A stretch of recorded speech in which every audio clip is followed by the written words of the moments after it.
I've lost all faith in the so-called modern women, the pretty, charming, ambitious ones who dream big but refuse to work hard. Because my daughter-in-law is exactly that kind of woman. She brought very little happiness into our family and far too much chaos. How it all unfolded, you'll hear it from me right here in today's story. So stay until the end. Tell me where you're listening from. And don't forget to subscribe, like, and share this video, because what you're about to hear will make you question everything you thought you knew about family. My name is Grace Sullivan. I am 62 years old. And for most of my life, I believed peace was something you could build, brick by brick, if only you were kind enough, patient enough, forgiving enough. But last night, I learned that even the most beautiful homes can hide rot behind their polished doors. People often say I'm lucky. They see the house, the garden, the well-kept hedges, the antiques I owned.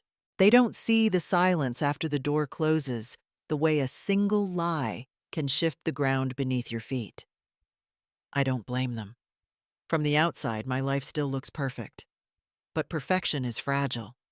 Sometimes it only takes one night to reveal what kind of people you've really raised. If you think I'm bitter, you're wrong. I'm composed, maybe too composed. I learned long ago that tears solve nothing, and that truth, once discovered, demands action. So I sip my tea, taste the mint, and let the calm morning light wash over me. It's easier to breathe when you know exactly who your enemies are. Perhaps you think I exaggerate, but let me tell you this: in the most beautiful homes, greed eats through the walls faster than termites. And when it starts, it doesn't stop until there's nothing left but dust and silence. ChatGPT deny. The sound of the old clock filled the quiet space between us as we sat around the oak dining table. The evening light was soft, almost golden, touching the rim of the wine glasses and turning the air warm. From the outside, it looked like one of those picture-perfect family dinners you might see in a magazine. But inside that glow, I felt something sharp, invisible, beginning to take shape.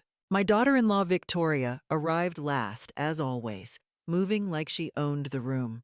Her silk dress shimmered when she walked past the chandelier, her hair pulled into a flawless bun. She smiled, the kind of smile that didn't reach her eyes. Her tone was gentle, polite, but I could sense calculation in every gesture. She sat beside my son Aiden, resting one hand lightly on his shoulder as if reminding everyone she belonged here. I asked Adam about his work, hoping to ease the mood. Before he could answer, Victoria leaned forward, her voice playful but edged with something else. If I had your health and your money, Grace, I probably wouldn't bother working anymore. She laughed softly, as if it were a joke, but the silence that followed told me everyone knew it wasn't. I smiled faintly, tasting bitterness behind the mint tea I'd had earlier. In my years of managing people, I'd learned to recognize when someone was testing boundaries. Victoria wasn't talking about health or money. She was measuring me. Then she tilted her head, eyes fixed on mine. Her voice was honeyed, yet every word felt like a needle. Tell me, Mother, what do you think is the greatest achievement of your life? Is it this house, or perhaps the fortune that someone might inherit one day? For a moment, time froze. The only sound was the ticking clock. Adam looked up from his plate, unsure whether to laugh or intervene. Aiden shifted slightly in his wheelchair, frowning, his hand tightening on the armrest. Victoria just kept smiling, pretending innocence, as though she hadn't just turned dinner into a chess match. I understood her game instantly. This wasn't curiosity. It was a probe, a psychological test, to see how close she could get to the edge of my patience. So I met her gaze steady and calm. My voice was soft, but I made sure each word landed clearly. You already have it. Right there. I gestured toward Aiden, my son, the kindest man I know, the one life had already punished enough. Her smile faltered just slightly, like a hairline crack on porcelain. I saw it.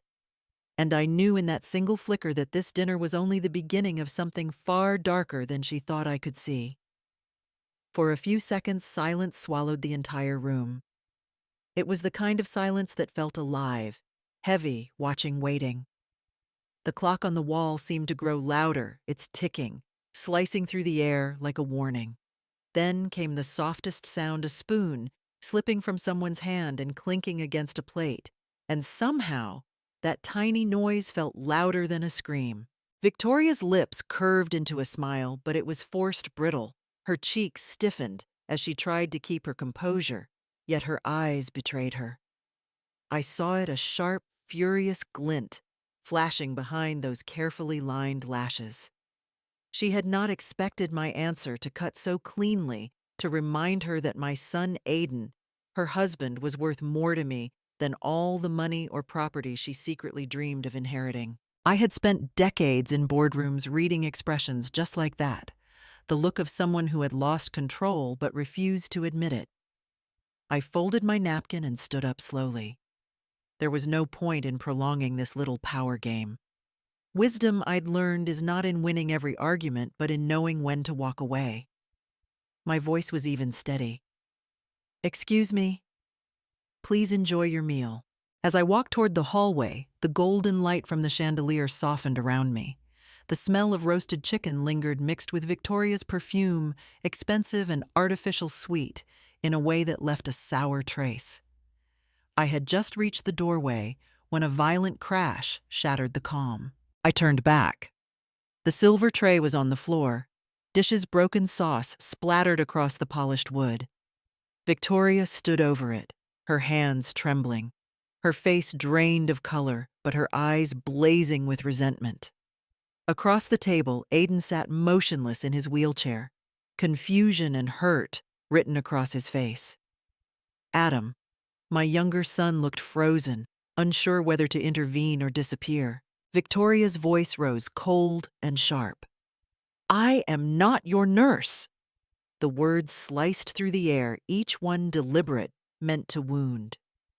Aiden's shoulders tensed, but he said nothing, only looked down at his hands, his knuckles pale. The clock ticked again, the sound suddenly unbearable. I could feel the tension pulsing through the room like electricity. I didn't speak. There was nothing left to say. I had seen this kind of storm before. Pride, anger, and greed swirling beneath a polished surface. As I looked at her standing there amid the mess she had created, I knew this was no longer about dinner or dignity. It was the first crack in the wall, the moment everything began to fall apart. I stood just outside the living room door, the faint line of light cutting across the hallway and landing on my face. Through that narrow gap, I could see Victoria pacing slowly, her heels tapping against the hardwood floor in an impatient rhythm. The warm lamplight painted her in gold, but from where I stood, half of her face disappeared into shadow. The image was almost poetic, one side soft and elegant, the other sharp and unreadable. I didn't breathe for a moment. The hum of the refrigerator, the ticking of the clock, even the faint rustle of leaves outside seemed to fade. There was only that narrow beam of light and the quiet pulse of realization growing inside me. She wasn't just careless or spoiled. She was dangerous. Victoria had a way of smiling that looked like affection, but felt like calculation. The way she leaned in to speak to Aiden, the practiced concern in her tone, the way her eyes drifted toward the closed office door where the family files were kept, all of it now replayed in my mind, clearer than ever. This wasn't laziness, it was strategy. And I had underestimated her. I pressed my palm gently against the wooden frame, grounding myself. I had dealt with predators before, not the kind with claws, but the kind that moved quietly through words, charm, and manipulation. They came disguised as friends, colleagues, sometimes even as family. And the only way to survive them was not through anger, but through patience. The light shifted slightly as she turned toward the window. I caught a glimpse of her reflection in the glass, the same calm smile she had worn at dinner, the same arrogance tucked behind a facade of grace.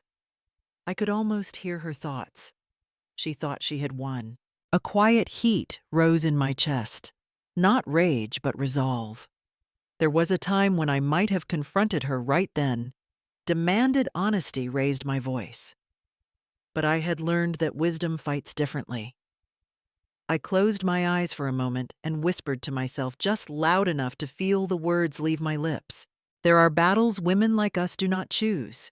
But once we are challenged, we do not lose, not by tears, but by wit. When I opened my eyes again, the line of light across the floor looked different. Not a barrier, but a beginning.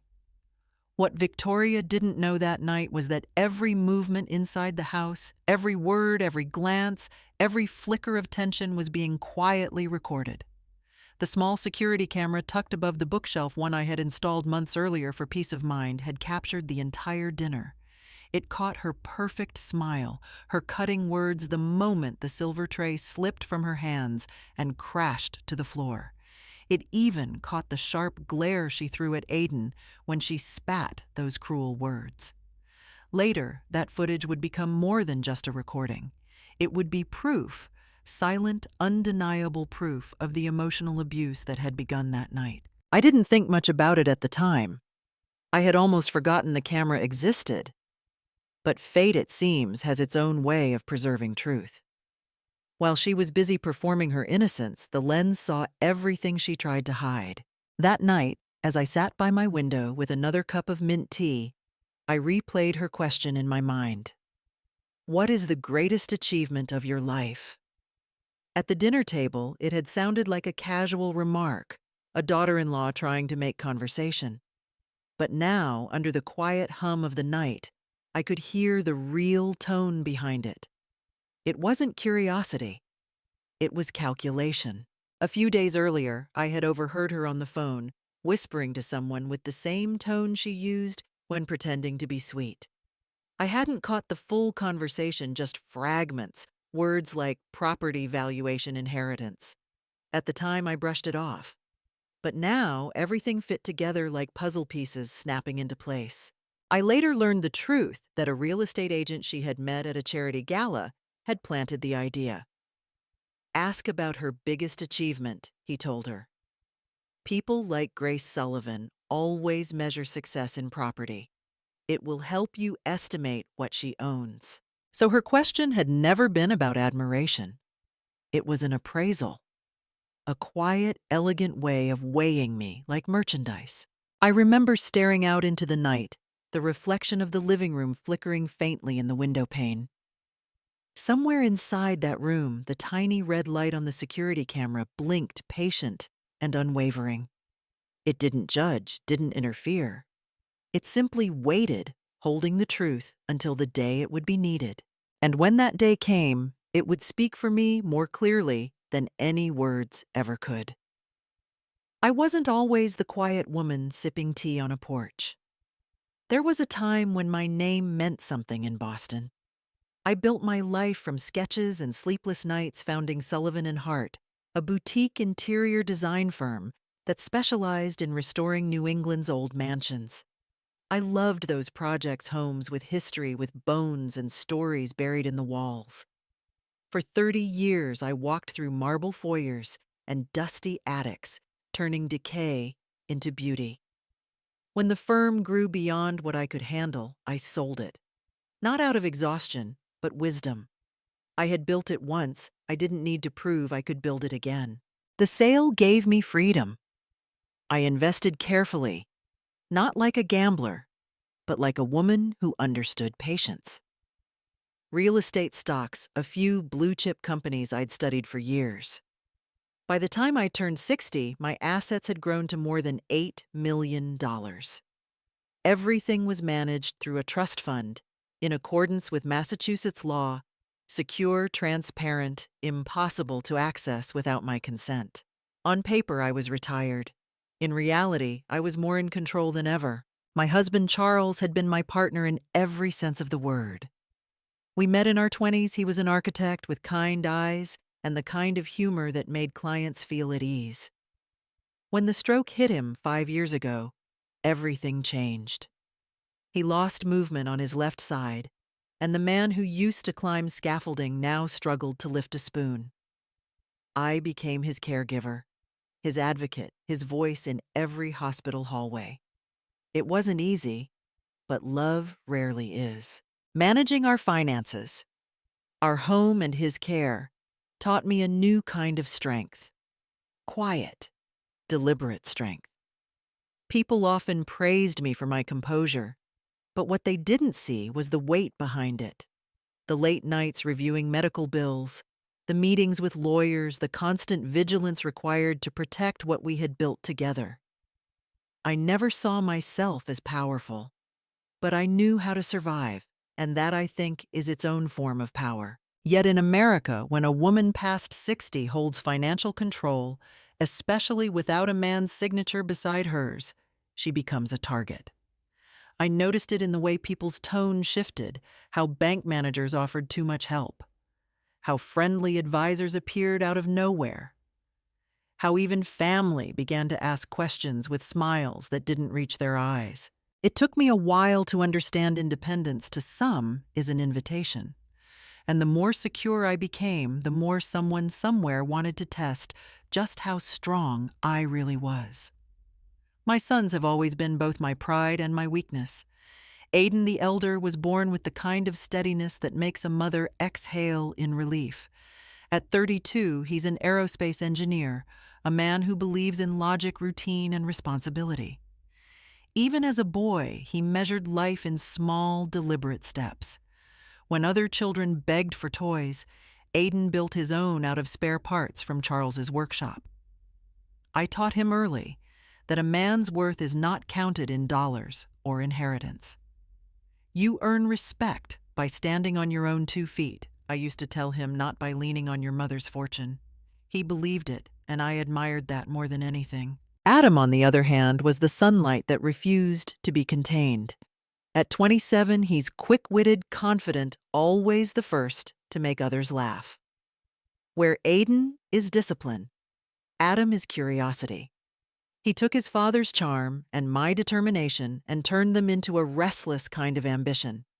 He invests, takes risks, builds startups as if he's racing time itself. I love him for his warmth, but it also frightens me how easily that warmth can be manipulated. Adam's heart is generous, perhaps too generous, and I've seen him mistake attention for love more than once. Raising 2 sons alone for much of my life taught me that love and protection often pull in opposite directions. I wanted them strong but not cold. I wanted them kind but not naive. And yet, as they grew older, I began to fear something I couldn't control, the kind of danger that doesn't come with warning signs or sirens. It wears perfume, smiles politely, and says all the right words. When Aiden called one afternoon, his voice calm but oddly hesitant, I sensed it before he even said the words. "Mom, I'm getting married." A pause. "To who?" "Her name's Victoria. She's a flight attendant. We met 3 months ago." 3 months. The phrase echoed in my mind like a dropped coin rolling into silence. He sounded happy, certain. But certainty, I've learned, is not the same as safety. That night, I sat by the window watching the porch light flicker across the snow. I wanted to be happy for him. Truly I did. But something deep within me stirred a warning I'd learned never to ignore. The world teaches men to be strong, but it teaches mothers to see danger before it arrives. And mine had just arrived, wearing a silk scarf and a perfect smile. Victoria Stone entered our lives like a well-cut diamond, brilliant at first glance, but with edges sharp enough to draw blood. She came from a middle-class background, the kind where people talk about dreams more than inheritances. Her mother, Caroline Stone, owned a modest beauty salon in Providence, and her father, from what I heard, had once tried his hand at business, but lost everything in a string of bad investments. Perhaps that was where Victoria learned her lessons, not from textbooks, but from watching what failure costs. When she met Aiden, she found what every ambitious woman dreams of: a shortcut. My son saw kindness in her smile. I saw calculation in her eyes. Their romance bloomed faster than anyone expected. Within 3 months, wedding invitations were printed, venues booked, and photographers hired. The ceremony itself was grand enough to make the society pages. The local newspaper headline still makes me wince: "Flight attendant marries the son of Boston's millionaire designer." I smiled for the cameras. Of course, elegance demands composure, but inside, a quiet unease had already settled. She played her part perfectly. Her voice was sweet, her gestures graceful, her laughter never too loud, never too soft. She kissed my cheek on our first family dinner and called me Mom with a sincerity that could have fooled anyone, perhaps even me, for a while. After the honeymoon, she announced that she was quitting her job. "My knees ache from cabin pressure," she said gently, pressing her leg as if to prove it. "I'd rather stay home and take care of you and Charles." The words touched me more than I expected. In a world where youth often runs from responsibility, here was a young woman offering care sacrifice family. I remember thanking her quietly, thinking maybe my doubts had been unfair. But in hindsight, that moment was the opening scene of a much longer play, one written with precision, patience, and manipulation. She settled into the house like a queen adjusting her crown. Within weeks, she reorganized the kitchen, the pantry, even Charles's medication cabinet to make things easier. Her perfume lingered on the stair railings, her laughter echoed down the halls. She knew how to fill a space and how to claim it. I didn't see it then, not clearly. The danger wasn't in her beauty or her ambition. It was in her intent. She wasn't joining a family. She was acquiring one. It didn't take long for the change to begin. Only a few weeks after the wedding, the house that had always smelled of lemon polish and fresh flowers began to lose its order. Dishes sat overnight in the sink, lipstick stains still clinging to the rims. The once bright roses in the foyer drooped their petals scattered on the marble floor. Unwashed sheets lingered in the laundry room, and the faint scent of expensive perfume drifted through every hallway, a reminder that appearances like fragrance fade fast. Victoria had quickly turned domestic life into performance art. She spent her days shopping, her nights scrolling through designer websites, her laughter echoing through phone calls that lasted hours. Prada handbags, Gucci heels, spa packages, gym memberships, all neatly charged to Aiden's credit card. I noticed the statements first, the numbers climbing like ivy across the page. Aiden brushed it off with a smile. "She's just adjusting, Mom. She wants to look her best." But homes tell stories that receipts cannot hide. The kitchen no longer smelled like dinner. Charles's medication was misplaced twice. The maid left after Victoria accused her of stealing perfume only for the bottle to appear in Victoria's own dresser drawer 2 days later. I said nothing at first. I had learned that confrontation too early only feeds the fire. When I finally spoke, I did so gently over tea. I told her the home felt different, less cared for, less alive. I suggested she might find joy in simpler things: cooking, reading, tending the garden. Her eyes widened with practiced hurt. Her voice trembled as she said, "I made her feel unwanted." That night I heard her crying behind the closed bedroom door. The next morning, Aiden came to me, his tone firm but weary. "Mom, please don't be so hard on her. She says you think she's shallow, that you're jealous because she's young. Jealous." The word struck me like a whisper I never expected to hear in my own home. I smiled sadly, said nothing, and watched my son walk away, his heart too good for the battle he didn't yet know he was in. 2 days later, I saw the new gift, a diamond bracelet shimmering under the morning light. "She's been under stress," he explained softly, as if to convince himself. I nodded, though inside, I felt the quiet dread only a mother can feel, the certainty that love once pure was now being used as a weapon. That night changed everything. The argument began over something small dinner as always. Victoria refused to come downstairs, claiming she wasn't hungry. From the hallway, I heard her voice sharp and cold behind the locked door. Aiden tried to soothe her, his patience stretching thin. When he finally gave up and walked away, she shouted after him that she wanted her favorite mousse cake from a bakery downtown, and if he cared, he would get it for her. It was past 10, the rain had started to fall, and the roads outside Boston gleamed under the streetlights like glass. Aiden had always been gentle, too gentle. He grabbed his keys without another word and drove off.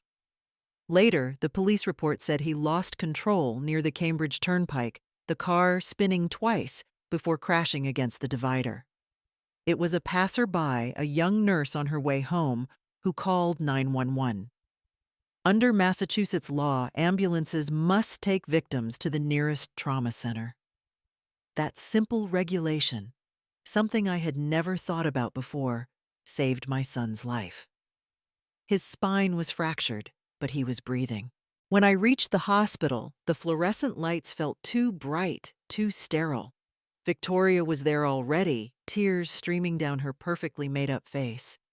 She clung to the doctor's arm, sobbing about how she had begged him not to drive, how she couldn't live without him. The nurses comforted her, their eyes soft with pity. To them, she looked like a heartbroken wife. But security cameras tell a different story. Later, the footage showed her in the waiting room, pacing phone pressed to her ear. Her tears had dried. Her voice was calm, almost impatient. "He's stable," she told someone on the line. "They said it might count as a total disability. I just need to check what the insurance covers." "Yes, I'll call the agent first thing in the morning." I didn't know that part until days later. That night, all I knew was the sound of the machines in the ICU, the slow rhythm of beeps marking my son's fragile heartbeat. I held his hand, his skin cold, his body still. I whispered his name, prayed he would wake up. When I finally looked through the glass window of the ward, I saw her reflection beside mine. Perfect hair, flawless skin, mascara unbothered. A woman who cried for attention, not for love. And in that silent moment, I made myself a promise.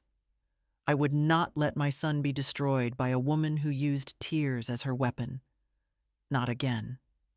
Not ever. At Boston General Hospital, Victoria played her role so well that even I almost believed it. She was there every morning before sunrise, sitting beside Aiden's bed with her hair neatly tied back, her eyes red from perfectly timed tears. When the doctor told us that Aiden might never walk again, she collapsed against the wall, sobbing uncontrollably, gasping for air. The nurses rushed to comfort her, whispering how devoted she was. Other patients' families looked at her with sympathy, some even calling her an angel for staying by her husband's side through such tragedy. She made sure everyone saw it. Photos of her holding Aiden's hand appeared on social media within hours, captioned in elegant script. "I'll never leave you, my love." The image spread quickly. Hundreds of comments flooded in, praising her strength, her loyalty, her unconditional love. People shared it with crying emojis and hearts. The hospital staff followed her page, inspired by her faith. But I knew better than to believe in performances that depended on an audience. At first, I tried to give her the benefit of the doubt. Grief can be strange, and everyone has their own way of coping. But as the days passed, I noticed things that didn't fit. Her tears dried too quickly. Her posture changed the moment no one was watching. And when she looked at Aiden's IV line, her gaze lingered, not in worry, but in calculation, as though she were measuring something unseen. One night, I couldn't sleep. I walked down the corridor and stopped outside the visitors' lounge. Her voice floated through the half-closed door, calm, unbroken, the same voice, that had been trembling with sobs just hours earlier. "If he really can't walk again," she said quietly into her phone, "then I can apply for a larger portion of the accident insurance. U.S. law still allows that for spouses, you know." I froze. The sentence sliced through the quiet like glass breaking. She wasn't crying for love, she was negotiating. In that moment, I understood why her tears had always looked rehearsed, because they were. The woman everyone admired for her loyalty wasn't grieving a husband. She was calculating her future. I stood there in the hallway, the hum of fluorescent lights above me, the sound of machines beeping faintly from Aiden's room. My hands trembled, but my mind turned still and clear. I had seen manipulation before in business, in negotiations in the eyes of those who smiled while counting your worth. I knew what I was looking at now. This was not devotion, it was strategy. And I silently promised myself she would not win this time. When Aiden was discharged from the hospital, Victoria insisted on bringing him home. She called it love, said she wanted to take care of him herself, that no one could do it better. The doctors had clearly recommended a licensed physical therapist, warning that Aiden needed daily guided exercises to regain even partial mobility. But Victoria brushed it off. "We don't need strangers in the house," she said with a soft laugh. "I'll help him. I'm his wife." For the first few days, she kept her promise. She brought him meals, adjusted, his pillows, smiled whenever Grace visited. She even posted a picture of herself spoon-feeding him soup with the caption, "Healing together one day at a time." Hundreds of people online commented hearts and blessings, calling her the perfect wife. But behind closed doors, the illusion began to crumble. It started with small irritations. "You spilled water again," she snapped one afternoon, her tone sharp enough to slice through the silence. The next day, she scolded him for asking for help reaching his medicine.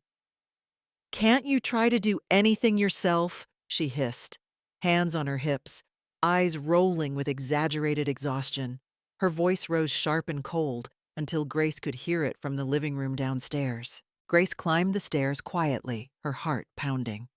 When she entered the room, Victoria turned with a bright, sugary smile. "Oh, Mom, don't worry," she said lightly. "I was just speaking loudly so he could hear me. You know how he struggles sometimes." Her laughter was soft, but hollow, a practiced sound. That night, Grace couldn't shake the feeling something was terribly wrong. So she checked the house's internal security footage, the same system she'd installed years ago for safety. What she saw made her blood run cold. On the screen, Victoria walked into Aiden's room with a tray of food. When he tried to thank her, she slammed the tray down, spilling soup across the floor. "You can't even eat properly," she spat. Aiden flinched but said nothing. Then she yanked the blanket over his face, muttering something under her breath before storming out, leaving him half-covered and helpless. Grace froze. Her hands trembled as she replayed the footage again and again, hoping she was mistaken. But there was no mistaking what she saw. Cruelty dressed as care, violence masked by a smile. Under Massachusetts law, it had a name: emotional abuse toward a disabled person, a serious criminal offense. That night, Grace sat alone in the kitchen, her tea untouched. The truth was now undeniable. The mask had fallen, and what lay beneath was not a wife, but a predator who had finally revealed her nature. The morning I decided to face the truth, the sky over Boston was a dull, heavy gray, the kind that makes even the air feel weighted. I sat at my desk, hands trembling slightly as I opened the security footage archive stored on the cloud. Every file was dated, every image time-stamped, every sound captured. It wasn't imagination anymore. It was evidence.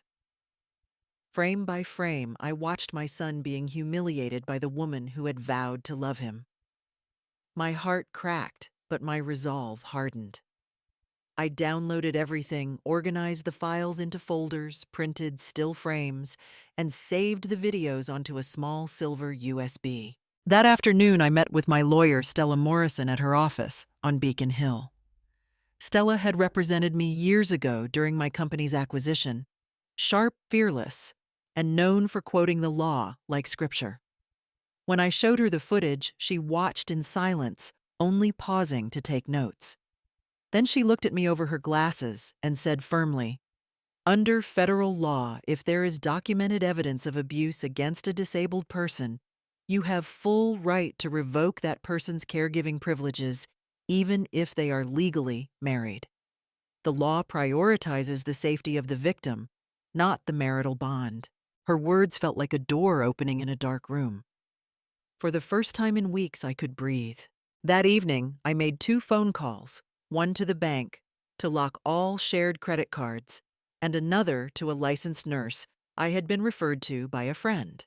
Her name was Martha Briggs, a certified rehabilitation specialist with years of experience caring for spinal injury patients.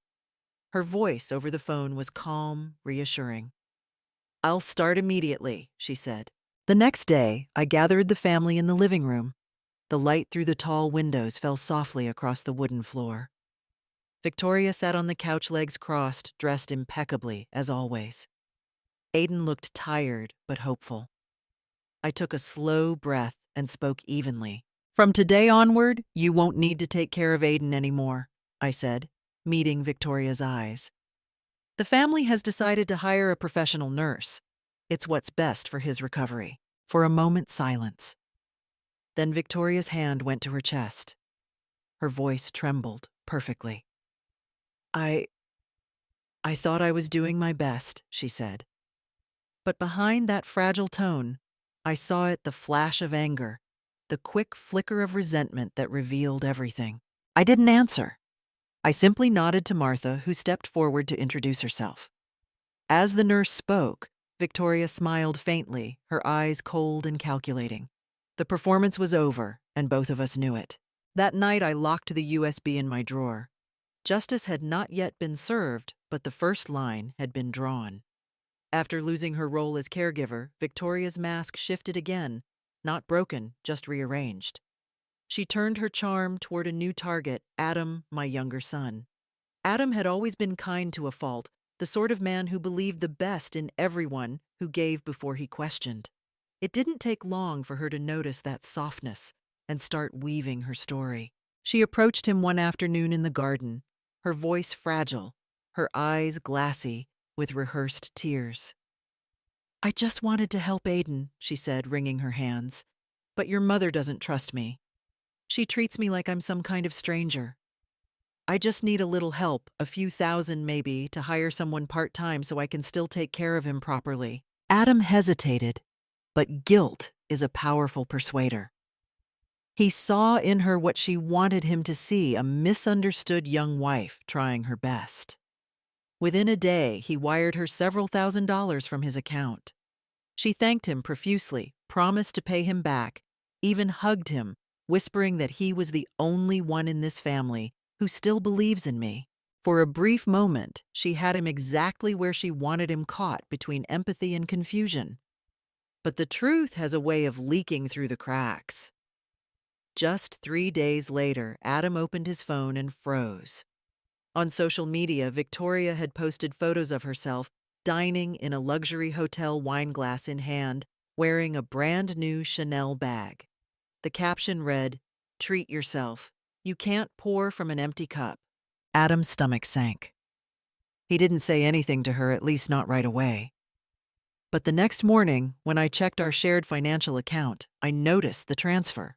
A sum that didn't belong there, a name that didn't surprise me. My instincts, honed by years of managing both money and people, immediately sharpened. I said nothing, not yet. Instead, I began quietly requesting full transaction records from the bank. Every transfer, every card swipe, every online payment connected to Victoria's name. The numbers told a story clearer than any lie she could tell. Designer boutiques, spa packages, private dinners, all funded through manipulation. That night, I sat at my desk, highlighting the entries one by one, the paper rustling softly under my pen. Each line was another thread in the web she'd spun, and soon I would start pulling them loose. I learned a long time ago that direct confrontation is a waste of strength. In my younger years, I might have raised my voice, demanded answers, cornered the guilty. But now I understand something deeper. Silence is sharper than any argument. Silence watches. It waits. It records. And in time, it wins. From the day I took away Victoria's right to care for Aiden, I chose not to fight her head-on anymore. I spoke less, smiled more, and let her believe I was finally defeated. But inside, I was watching. Every sigh, every roll of her eyes, every fake smile became a small thread in the pattern I was tracing. I knew she would slip. They always do. One morning while she was out running errands, I opened my desk drawer and took out a small box I had prepared. Inside were 3 tiny cameras, no larger than coins. My hands didn't tremble as I installed them, one behind the framed photograph in the living room, one near the hallway mirror, and another on the bookshelf facing Aiden's wheelchair. I checked each feed on my laptop, adjusting the angle until the house looked calm and ordinary again. But this time it would tell the truth. That same day, I called Martha into my study. From now on, I told her, I want you to keep a daily log. What she says, what she does, how she treats Aiden. Write everything down. She nodded, her calm professionalism reassuring me that I had chosen the right ally. Adam had grown quiet since realizing how easily Victoria had used him. I could see the guilt written on his face every time he looked at his brother. So one evening I said softly, "We can't stop her lies, Adam, but we can collect the truth." From that day forward, whenever she called him to beg, to flatter, or to test his sympathy, he pressed record. Slowly, piece by piece, we began to build our wall of evidence. I didn't rush. Revenge, I've learned, doesn't come from rage. It comes from patience. Each day, I reviewed Martha's notes, organized the recordings, labeled the files. What she thought was power was in fact a trap she was building around herself. One night, when the house had finally gone still, I sat at my desk and opened the silver USB. The old footage flickered on my screen, Victoria throwing the tray of food, her face twisted with anger, soup splattering across the floor. I watched without blinking. When the video ended, I whispered to the empty room, "Every cruel soul leaves a trace. All I have to do now is wait for her greed to trip her." It was close to midnight when I heard the faint sound of footsteps above me, the kind that make the floor creak just enough to stir an old house from sleep. I had been reviewing documents in my study downstairs, trying to keep my mind calm, when I realized the noise came from Adam's room on the second floor. I thought he had gone to bed hours ago. Later, Adam told me everything, his voice shaking, hands cold, even as he spoke. That night, he had been sitting in the upstairs reading room working late on his laptop when there came a soft knock on the door. He assumed it was Martha checking in, but when he opened it, he froze.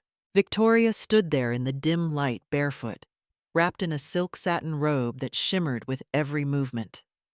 In her hand was a glass of red wine. The scent hit him before her words did. Her eyes glistened, her smile faint and dangerous. "Can I come in?" she whispered, leaning lightly against the doorframe. Adam stammered something about it being late, but she stepped closer, her voice low, breath sweet with alcohol. "You know," she murmured, "sometimes I wish I had married you instead. You're kinder than your brother ever was." Adam's heart pounded. He stepped back, forcing space between them, trying to keep his voice steady. "Victoria, please go back to your room. You've had too much to drink." But she laughed, soft, bitter, amused. "You're just like her," she said. "Always judging, always pretending to be perfect." He didn't argue. He just reached for his phone, pretending to check the time. With one discreet motion, he opened the voice recorder and let it run. Every word she said, the flirtation, the bitterness, the manipulation was captured in perfect detail. When she realized he wasn't responding, she sighed, setting the wine glass on his desk. "You'll regret this someday," she said, her tone shifting from playful to venomous. Then she turned and walked out, her perfume lingering in the air long after her footsteps faded down the hall. Adam didn't sleep that night. He came to me the next morning pale and shaken, the recording trembling in his hand. I listened to it in silence, her voice slurred but clear, every word dripping with intent. That recording became the first undeniable proof of what I had suspected all along. Victoria wasn't just cruel. She was dangerous. And this time she had crossed a line she could never step back from. The next morning, the house was unusually still. The air in the kitchen felt heavy, thick with the quiet after a storm. I was standing by the counter stirring my coffee when I heard slow footsteps approach. Adam appeared in the doorway, his face pale, his hands shaking slightly as he clutched his phone and a small stack of papers. "Mom," he began, voice trembling. "I need to show you something." He placed the phone on the table and hit play. The sound of Victoria's voice filled the room, low, slurred, and unmistakably intimate. I didn't flinch. I listened until the end, until the last poisonous word faded into silence. Then he handed me the printed bank statements. I scanned the pages quietly. There it was, multiple transfers each for several $1,000s, labeled under the same category, medical supplies for Aiden. But I knew every expense for Aiden's care down to the last bandage. These purchases never existed. It wasn't just deceit anymore. It was theft. Adam looked as though he wanted the floor to swallow him. "I should have seen it sooner," he said softly, his voice cracking. "She told me she needed help for his therapy sessions, and I believed her." I reached over and placed my hand on his. "You did nothing wrong," I said calmly. "People like her are experts at twisting kindness into opportunity." For a long moment, neither of us spoke. The refrigerator hummed, the clock ticked, and outside, the morning light touched the cold marble countertop. I took a sip of coffee, feeling the bitterness coat my tongue. Then I said quietly, "People think older women are weak. But the truth is, we only stay silent when we're calculating." Adam's eyes met mine, confusion mixed with relief. I continued, my voice firm but even. "We won't confront her yet. Let her believe she still has control. I want you to act as if nothing happened. Don't tell anyone, especially not her." He nodded slowly, understanding. "What do you want me to do?" "Start a conversation about the family accounts," I said. Casual, as if it's nothing. "Watch her face. Greed always betrays itself first." He hesitated, then nodded again. I could see the shift in him, the guilt fading, replaced by quiet determination. When he left the kitchen, I sat there alone for a while, staring at the stack of papers, the faint smell of coffee mingling with the morning chill. Evidence doesn't just reveal truth, it sharpens it. And that morning, as the light filled the room, I knew the battle had entered a new phase. I decided to play a part that would have sounded absurd to people who did not know our house. For years, I had been the one who organized bills, negotiated with banks, and kept the accounts straight. I could have confronted Victoria outright, told the family everything, forced a scene and a confession. Instead, I let myself become the picture of fatigue. I moved slower at breakfast, mislaid my reading glasses, sighed when conversation turned to numbers, and let my fingers tremble when I spoke of paperwork. I told them out loud that perhaps the time had come to hand over responsibility for the household accounts to someone younger and more digitally fluent. My voice wavered just enough to be believable. In front of Adam and Aiden and Victoria, I said that the banking apps and the online transfers confused me now, that the children were quicker with technology, and that I would be relieved if someone else took the responsibility. It was small theater, and it felt strange to perform humility so deliberately, but every gesture was measured. Victoria sat upright at the table, eyes bright with what I knew was triumph. She smiled like a woman receiving a prize. She offered to take the checkbooks, volunteered to reconcile the statements, and asked if she might be allowed to review the family account.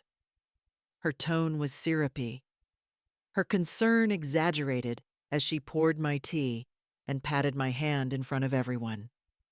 She asked if I would like her to check the numbers for mistakes, and she mentioned that she could set up automatic payments to make things easier for me. I nodded and let her have the illusion of control. Behind my soft smile, I had already prepared what I needed. Stella had spent an afternoon with me drafting a document that looked like a routine financial summary. It contained familiar figures and plausible categories, but it was a legal trap. The pages were marked with a clear watermark and included an annotation that only Stella and I knew would be noticed by any bank clerk or auditor. When I placed the folder on the kitchen table and slid it across to Victoria, I did so with a casual gesture. She opened it with hands that trembled slightly from excitement rather than nervousness. She read aloud bits of the fake summary and congratulated herself for finally helping. Adam hovered embarrassed and eager to prove he was grown up, and Aiden watched from the chair, trusting as always. I watched Victoria closely as she leafed through the pages. Her face tightened for a moment, a tiny flicker of impatience, a calculation beneath the surface. Then she smiled again louder and began to speak about transferring a petty amount from the family account to a new card she wanted to use for household purchases. It was exactly the kind of move I wanted her to make. I did not correct her. I even suggested that she might set up a small expense line for incidentals. Let her think she had found the key to the door. Later that evening, I collected the folder and replaced the fake records with the real statements, recorded the conversations where she volunteered to control payments, and saved the evidence to the USB Stella had given me. Acting weak had been tiring, but it had made her overconfident. I sat back with a cup of tea and a small, satisfied smile. The play had begun, and the first act had gone precisely as planned. That night, I walked into Stella Morrison-'s office with the silver USB in my pocket and a folder of printed statements under my arm. The city lights outside felt thin and far away. Inside her office, the lamp was warm and honest. Stella looked up, nodded, and without the theatrics some lawyers use, she said simply that we needed to act quickly and precisely. I laid the evidence on her desk, the videos the bank transfers, the recordings of Victoria's voice. She watched in silence for a long minute, then began to outline the steps we would take. First, we reviewed every account linked to our name. We traced transfers, checked beneficiary designations, and listed every trust and holding I had set up after selling the firm. Stella explained in plain language how assets could be shielded, and she spoke of the Sullivan Family Living Trust as if it were a small fortress. The plan was to consolidate management authority under the trust, update the trustee powers, and lock down any joint access cards that could be exploited. We would reroute payroll distributions and set new signatory requirements so that no single person could move large sums without oversight. Stella typed as she spoke, her fingers calm and precise. She warned me about appearances. If Victoria believed herself close to power, she would make mistakes. Stella asked that I continue to act older and more fragile than I felt. She advised that I let Victoria taste the illusion of control for a while. Then when the moment came and the evidence was undeniable, we would move in with legal force. Her words were careful. They had the shape of someone who had seen schemes unwind and who knew how to make law work as a net rather than a sword. I felt a cold steadiness settle in my chest. I asked for the trust paperwork to be prepared immediately and for signatures to be prearranged but not executed until we had the right moment. Stella agreed and began drafting amendments that would give the trust clear authority over family bank accounts and over any disbursements related to Aiden's care. She recommended adding a corporate custodian and a neutral third party as an additional signatory for withdrawals above a set threshold. This would prevent impulsive transfers and protect Aiden's funds from being siphoned. Before leaving, I handed Stella the original USB and the printed frames of the video clips. I asked her to create certified copies and to store them in the firm as secure vault. She promised to log every chain of custody entry and to prepare subpoenas if needed. I told her I wanted everything done quietly. No alarms, no accusations read aloud in the kitchen. We would move like a tide, gradual and unstoppable. As I walked back to my empty house, I felt the evening air like a promise. Stella's office had become a planning room where law and patience met. I was no longer simply a woman who had been deceived. I was a steward of truth and of what remained of my family. I closed the front door, and for the first time in weeks, I allowed myself a soft, deliberate breath. A week later, the trap closed without a sound. It happened on an ordinary Tuesday morning, the kind of quiet day when Victory arrives, dressed as routine. Victoria was in the study upstairs, sipping coffee and scrolling through her phone, when she decided out of habit to check Aiden's bank account. She entered the familiar username, typed the password, and waited. But instead of the usual dashboard of numbers and balances, a red message flashed across the screen: access denied. Incorrect password. She froze. Tried again. Once. Twice. A third time. Locked out. Within minutes, panic bloomed behind her calm expression. She dialed Adam immediately, voice trembling just enough to sound pitiful. Adam, I think something's wrong with Aiden's account. I can't access it anymore. But Adam, who once would have rushed to help, now sounded distant. That's right, he said evenly. Mom and Aiden manage everything together now. You don't need to worry about it. There was a pause, the kind that feels like falling through thin air. Manage together. She repeated, the sweetness in her voice cracking. Why would she? But Adam had already ended the call. What Victoria didn't know was that the entire financial structure had been moved under the Grace and Aiden Sullivan Living Trust, registered under Massachusetts state law. Every asset, the home, the accounts, the investments, was now protected by legal boundaries she couldn't cross. And according to the law, any attempt by an unauthorized person, even a spouse, to interfere with a trust's holdings was considered a criminal act unless notarized permission existed. Still believing she could talk her way through, Victoria put on her most elegant dress, drove to the bank, and demanded to see the manager. She spoke sweetly at first, explaining there must have been a mistake. When that failed, she raised her voice, insisting she was the wife, that she had every right to her husband's assets. The clerk behind the counter glanced at the screen, then said politely, I'm sorry, ma'am, but your name is not listed among the authorized trustees. At that moment, the glass door behind her opened. I stepped inside, calm and composed, my coat perfectly pressed. I smiled faintly at the clerk and signed the document on the counter. Grace Sullivan, trustee, I said. The air changed. Victoria turned toward me. Her face drained of color, the realization dawning too slowly to stop the fall. All the accounts, all the investments, even the security cameras and access cards in the house, everything had been quietly transferred under the Grace and Aiden Trust. Her empire of manipulation vanished in an instant. What she thought she controlled had never truly been hers. And as she stood frozen in the middle of the bank lobby, clutching her designer purse, I simply thanked the clerk, turned toward the door, and let the silence finish the scene for me. In the weeks that followed, I became something I had never expected to be at 62, a detective. Not the kind that hides in shadows, but one who builds her case in daylight with documents, signatures, and the quiet weight of truth. Stella and I met every other evening at her office downtown, the lights of Boston flickering against the windows as we spread papers across the polished table.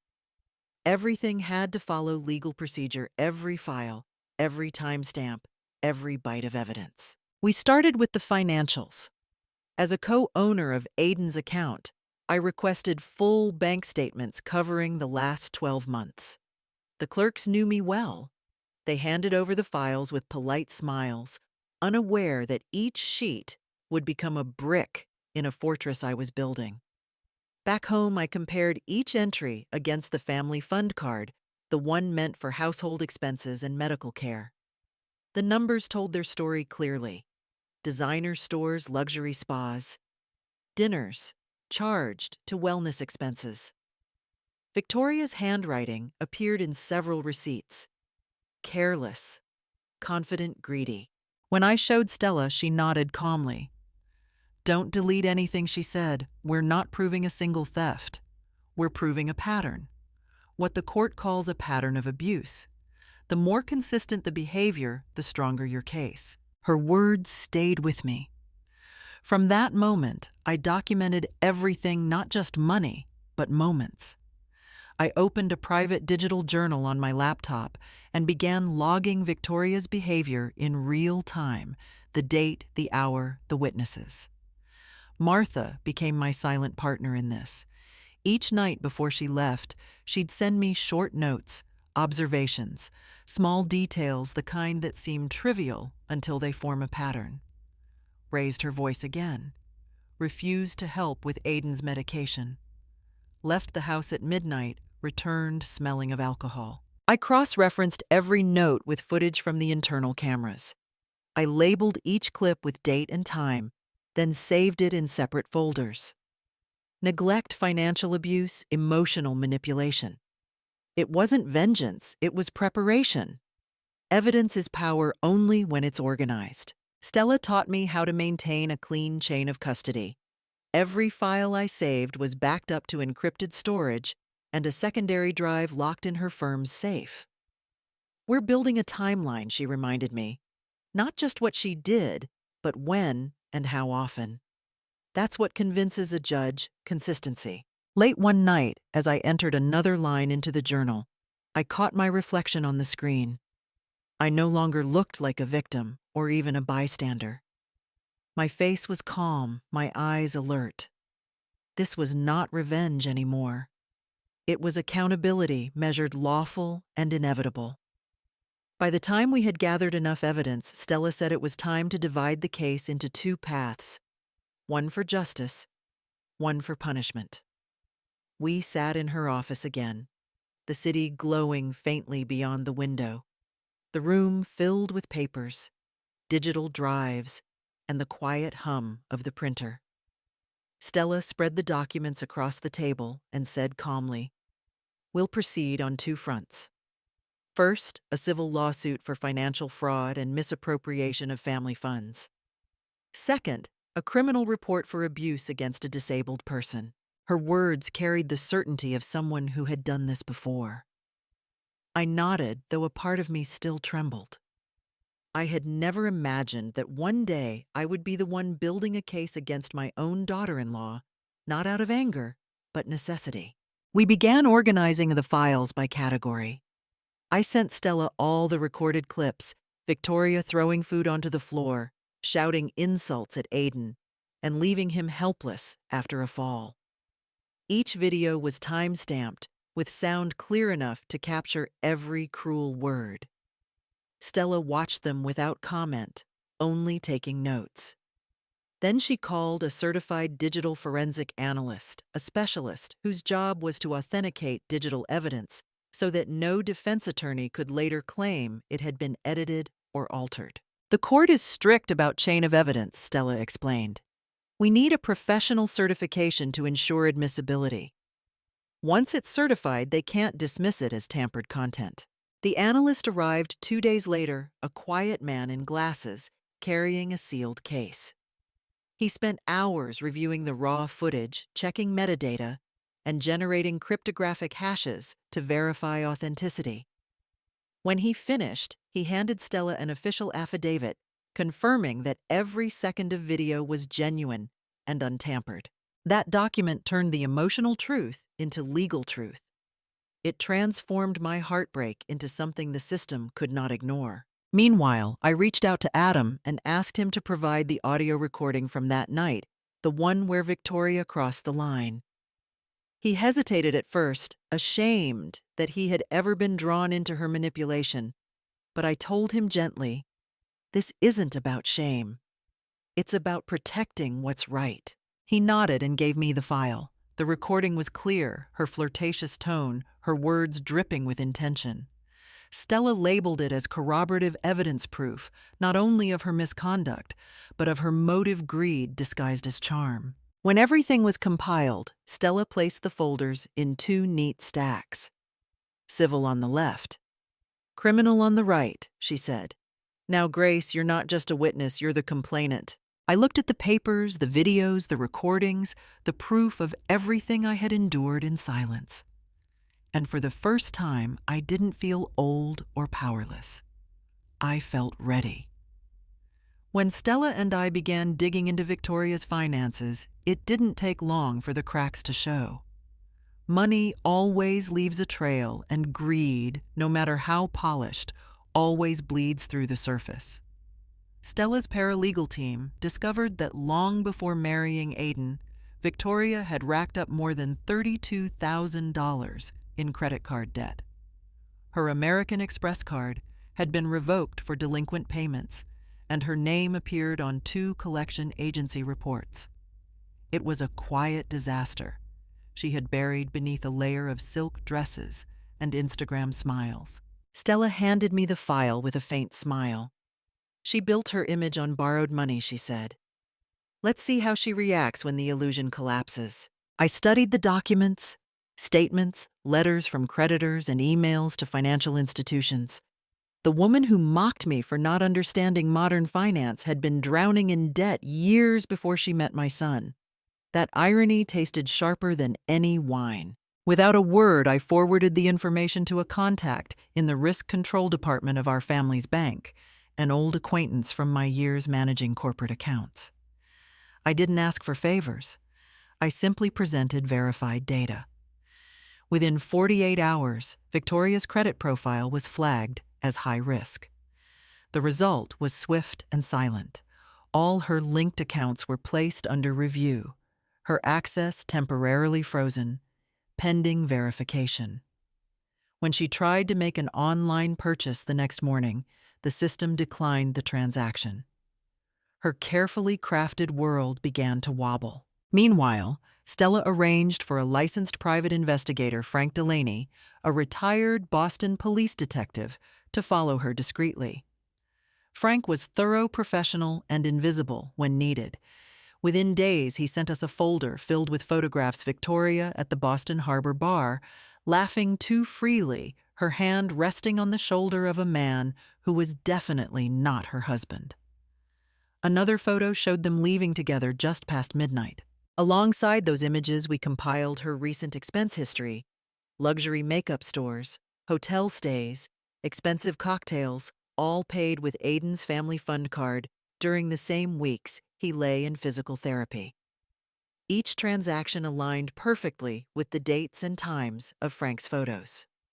The pattern was undeniable. When I looked at the file, I didn't feel rage. I felt clarity. The same woman who once told Aiden money means nothing when there's love had been living off his trust, quite literally. Stella leaned back in her chair, tapping her pen thoughtfully. "Financial deceit and marital misconduct," she said. "That's not just immoral grace, that's leverage." I nodded slowly, watching the folder close.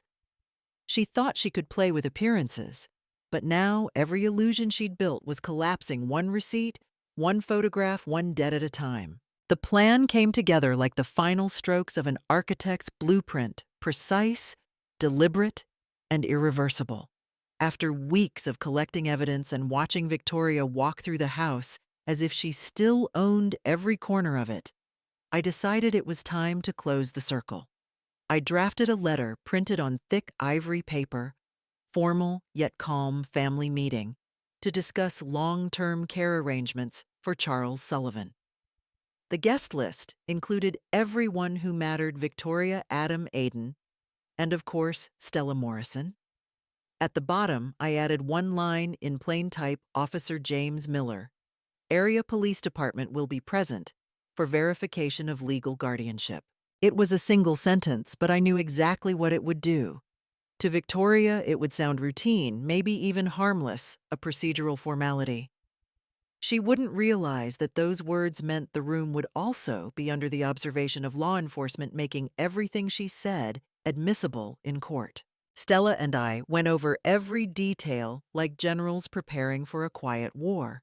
She showed me how to conceal a small camera behind the vase on the mantel, the same vase Victoria had once mocked for being too old-fashioned. It would record in high definition with a timestamp visible in the lower corner. "We call this live evidence," Stella explained. "No one can argue with real-time footage." Adam, now steady and resolute, was assigned his part in the plan.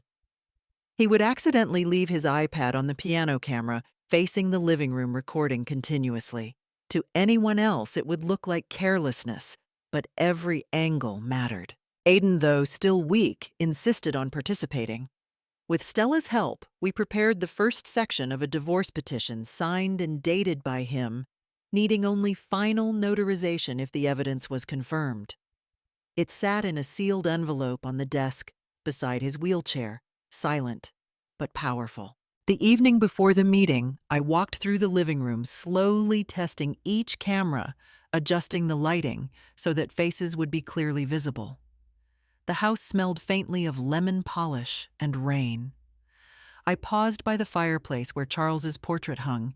His eyes seemed to follow me, calm and approving. I whispered almost to him, "It ends tomorrow." When I finally turned off the lights and stood in the doorway, the house didn't feel like a home anymore. It felt like a courtroom waiting for its first testimony. Every object, the vase, the piano, the quiet hum of the camera, was part of a carefully woven net. By the time Victoria walked in, smiling that polished smile, she would have no idea she was stepping straight into it. That night the house was quiet, except for the faint hum of the clock and the sound of rain against the windows. I stood outside Aiden's room for a long time before knocking. When I walked in, he was awake, propped up slightly on the bed, his face pale but calm.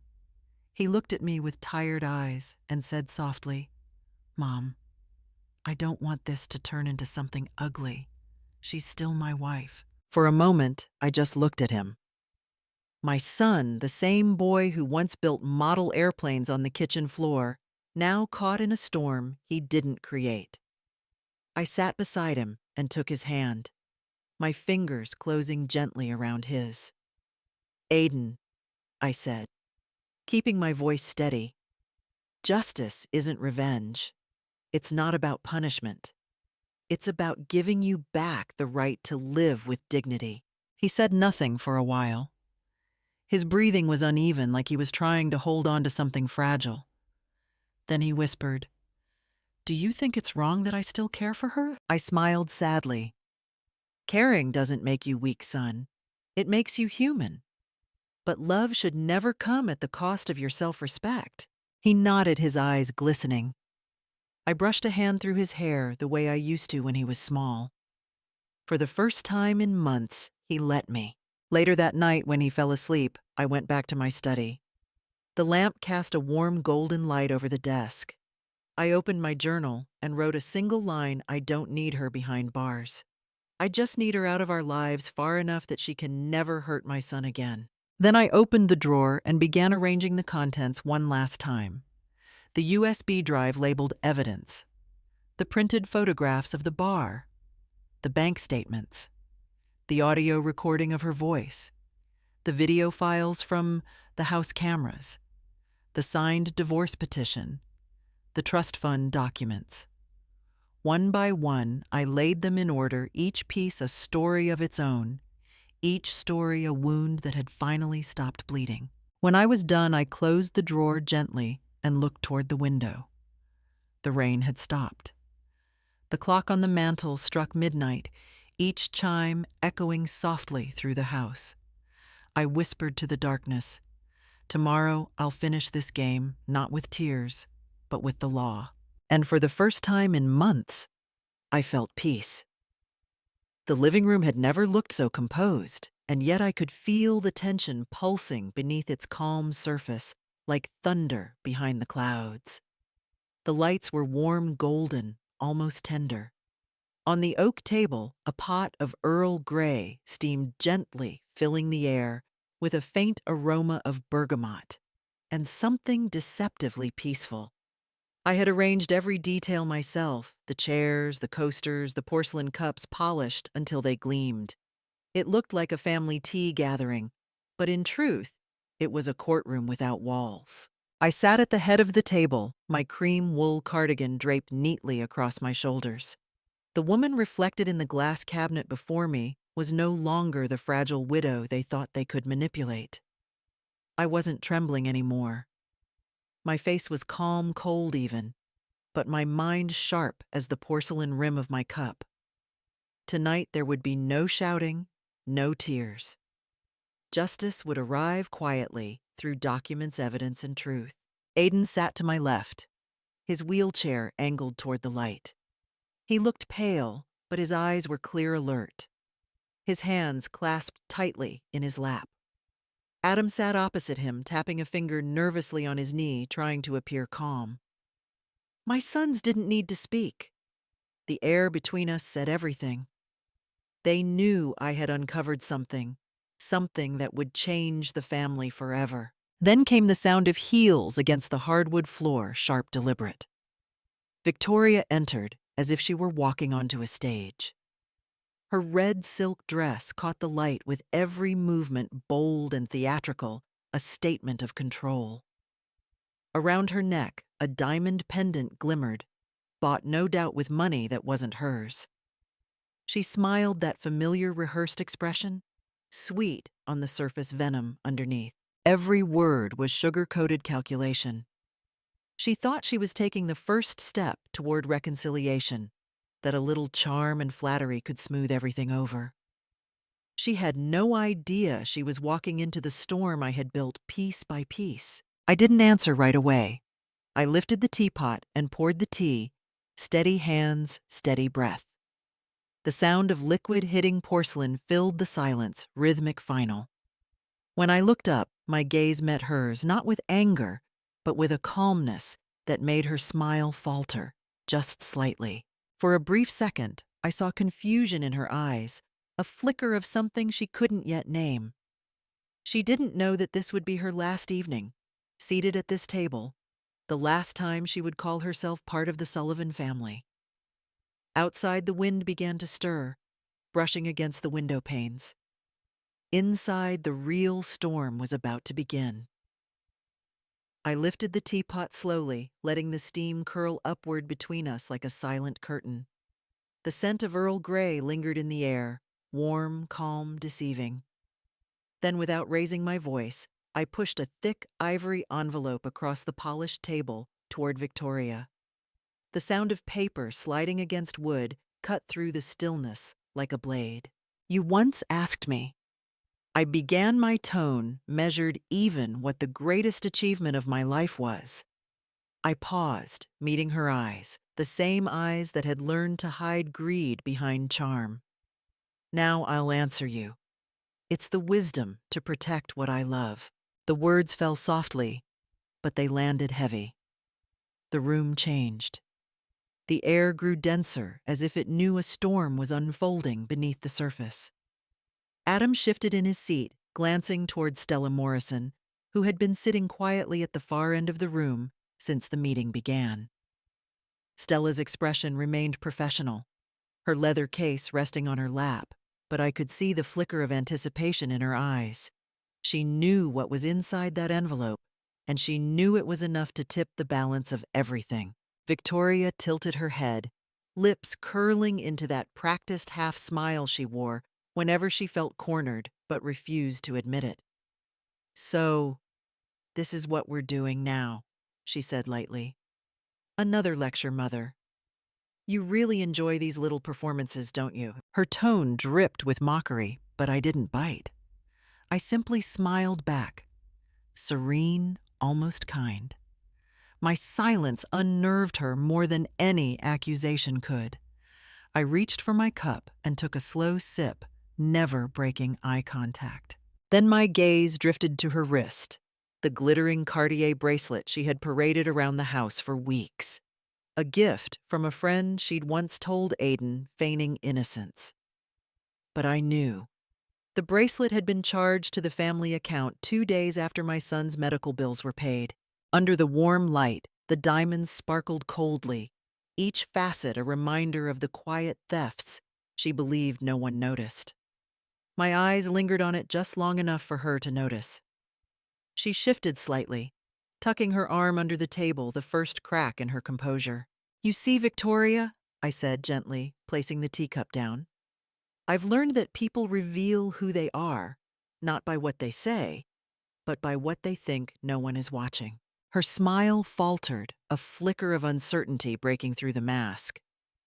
Stella opened her briefcase slowly, the metallic click echoing through the heavy silence. In that moment, the game board was set. Every move from here on was inevitable, and for the first time, I saw it in her eyes, the faint, dawning realization that she was no longer the player in this house. She was the piece being moved. Victoria's fingers trembled slightly as she slid the ivory envelope open. The soft rustle of paper filled the silence, a sound that suddenly felt louder than thunder. Inside were several neatly stacked documents, each one like a blade waiting to cut through the illusion she had built. The first pages were bank statements, long columns of numbers and transfers, all marked clearly with her name. There were large withdrawals labeled personal transfer, Victoria S., amounts that matched exactly the missing funds from Aiden's medical trust. Next came the credit card bills, thick and undeniable, each page detailing luxury after luxury, fine dining, Beverly Hills, hotel suite, Palm Desert. There were no explanations left to give. Her face drained of color as she turned to the next page, a still image printed from a security camera. There she was, unmistakably herself, wearing a silk robe, stepping into Adam's room past midnight. Beneath the photo, a transcript of her own voice. "I just need your help. Don't tell your mother." Adam's face burned red, his head lowering in shame. He couldn't even look at her, but it wasn't over. The final page was a screenshot from a video Victoria standing in Aiden's room, her face cold, her hand gripping his wrist too tightly. In the video, she poured something from a bottle into his glass of water, then said in that flat, cutting tone, "You're nothing but a burden." No one moved. The only sound was the ticking of the old clock on the mantel. I could hear my own heartbeat, slow, steady, resolved. Aiden's fingers clutched the edge of his wheelchair until his knuckles turned white. His lips trembled, but he said nothing.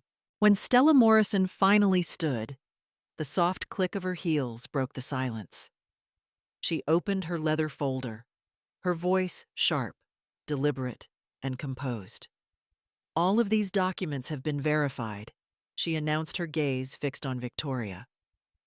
"These are certified pieces of evidence sufficient to file formal charges against you, Mrs. Victoria Stone, for financial fraud, abuse of a disabled person, and willful emotional cruelty toward a family dependent." Victoria jumped to her feet, her voice rising in panic. "These are fake. You can't prove anything. You set me up." But before anyone could answer, the front door opened.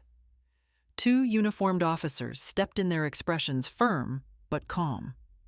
One of them unfolded a paper, his voice steady. "Mrs. Stone, we're here under the authority of the Multnomah County Prosecutor's Office. You're being summoned for preliminary questioning. You can come voluntarily or we'll proceed with a compulsory order." Victoria's mouth opened, but no sound came out. Her confidence, that smug, unshakable air she always carried, vanished. The walls seemed to close in around her. I remained silent. Because the truth was, I hadn't called the police. Stella had filed the entire case directly with the county prosecutor's office, the highest legal channel. Every document, every signature, every digital file had gone through official verification. There would be no loophole, no trap to claim, no lawsuit she could use to fight back. This wasn't vengeance. It was justice delivered quietly, cleanly, and completely. Victoria staggered backward, her hands trembling as if the air itself had turned solid around her. Her voice cracked, desperate, almost childlike. "Mother, I only wanted what's best for Aiden. I love him, I swear I do." But the words sounded hollow, weightless, dying before they could reach anyone's heart. The documents scattered across the table, the receipts, the photos, the video stills, spoke louder than any plea she could make. Aiden's eyes glistened with tears as he stared at her, the woman he had once trusted completely. His voice, soft but steady, carried through the heavy silence. "If that's your kind of love," he said quietly, "then I'd rather never be loved again." The words landed like a verdict, final, unarguable. Even Stella paused, lowering her eyes in quiet respect for the pain in his tone. For a long moment, no one moved. The ticking clock, the faint hiss of the cooling teapot, even the sound of rain outside, everything stopped. The storm that had been building for months had finally broken, but it wasn't loud. It was devastating in its stillness. When the officers approached, Victoria didn't resist. Her face had lost all color, her once perfect posture bent and small. As they placed a hand on her arm, she turned to me one last time, eyes wide, searching for mercy that no longer existed. I met her gaze calmly. Sometimes, I said softly, the only way to teach someone honesty is to let them learn it through loss. Adam turned away, unable to look. His jaw tightened, and for the first time, he seemed older, no longer the carefree son, but a man who had seen the true cost of betrayal. Stella gathered the files in silence, each page sliding into her briefcase, like the closing of a chapter. As the front door opened, the flash of blue police lights cut through the golden glow of the living room. Neighbors had gathered quietly outside watching. Victoria lowered her head as the officers guided her down the steps, her red dress stark against the rain-slicked pavement. The once polished woman who craved admiration now faced the one thing she feared most: exposure. That very night, the story broke. A local reporter, the same woman Victoria had once mocked at an airport years ago, posted the headline, "From Glamour to Jail, the Rise and Fall of Victoria Stone." The article went viral within hours. 48 hours later, every news outlet in Boston carried the same headline, "Victoria Stone arrested for elder abuse and financial fraud." Karma, I realized, doesn't always arrive quietly. Sometimes it walks right through your front door in uniform, under the gaze of everyone you once thought beneath you. The courtroom was smaller than I expected, bright, sterile, stripped of the grandeur you see on television. Yet that morning, it felt like the center of justice itself. Victoria sat across the aisle, her once polished appearance faded. No more designer suits, no red lipstick, just a plain gray blazer that looked borrowed, her hands clasped tightly in front of her as the judge read the verdict. It didn't take long. The evidence was overwhelming. The financial records, the videos, the testimony from medical staff and our private investigator, everything lined up perfectly. When the judge declared the ruling, the words echoed through the room like the closing of a long, heavy door. Defendant Victoria Stone is found liable for financial fraud, emotional and physical abuse against a disabled spouse, and obstruction of family property. The court orders full restitution of misused funds and a permanent restraining order from the Sullivan residence. Victoria didn't look at me. Her shoulders sagged as if the weight she'd been carrying her, lies, her greed, Her arrogance had finally crushed her. Stella whispered quietly beside me, "It's done." I only nodded. There was no joy in victory, only peace, the kind that comes when truth finally breathes on its own. By the next morning, every major newspaper in Boston carried the same headline: Former flight attendant exposed for abusing disabled husband, sued and defeated by mother-in-law. Photos of her leaving the courthouse pale and expressionless spread across social media. Her bank accounts were frozen under court order, and every brand that had once partnered with her quietly erased her name from their websites. Friends who had once bragged about knowing her stopped answering her calls. Fame had left as quickly as it had arrived. Time passed. Seasons changed. Justice, once cold and loud, faded into quiet recovery. A year later, spring returned. Aiden was walking again slowly, carefully supported by a steel frame, but standing tall. I watched him take each step on the path behind our house, sunlight resting gently on his face. When he reached me, he took my hand and said, "Mom, now I understand. Your wisdom, that's your greatest inheritance." I smiled, my heart full but steady. My greatest achievement, I told him, was never the house or the money. It's seeing you stand again on your own feet. For the first time in a long while, I felt the world exhale. The air was soft, and the past no longer hurt. Justice had done its part. Karma, as it always does, had come full circle. Quietly, perfectly, inevitably. A few quiet months passed. The house that had once felt heavy with secrets now smelled of lavender and sun-warmed wood. I sat in the garden that morning, the lavender fields in full bloom, their soft purple stretching all the way to the fence. The breeze carried their scent through the air, gentle healing like a whisper that said everything was finally over. In the distance, Aiden and Adam were repairing the old wooden bench beneath the oak tree. They worked side by side, laughing softly, the sound of nails tapping against wood, mixing with the hum of bees. For years, that bench had been a symbol of our family, strong but weathered. Watching them rebuild it, I realized that perhaps healing looked a lot like this: slow, steady, and shared. I opened my journal and began to write the paper smooth beneath my fingers. "Forgiveness doesn't make me weak," I wrote. "It simply allows me to move forward without carrying hatred." For a long moment, I just watched the ink dry on the page, feeling something inside me settle. The bitterness was gone. Not forgotten, but replaced with understanding. Later that afternoon, Adam asked me quietly, "Mom, do you ever regret it?"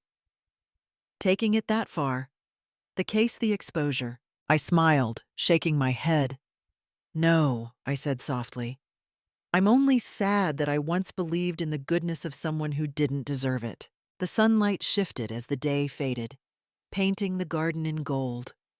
I poured myself a cup of tea, the same Earl Grey that had seen both my sorrow and my triumph. The cup was warm between my palms. I closed my eyes and breathed, really breathed, for the first time in what felt like years. My voice, calm and steady, echoed the truth I had carried all my life. The greatest achievement of my life isn't the house I built or the wealth I preserved. It's that I never let anyone destroy what I taught my sons, that kindness is not the same as foolishness. The camera of life, if there was one, would have pulled back, then the lavender swaying gently, the sons working the mother at peace. The chaos was gone, replaced by something purer, quiet strength. If you have ever witnessed deceit disguised as family love, tell your story. Because justice sometimes begins with one mother who refuses to stay silent.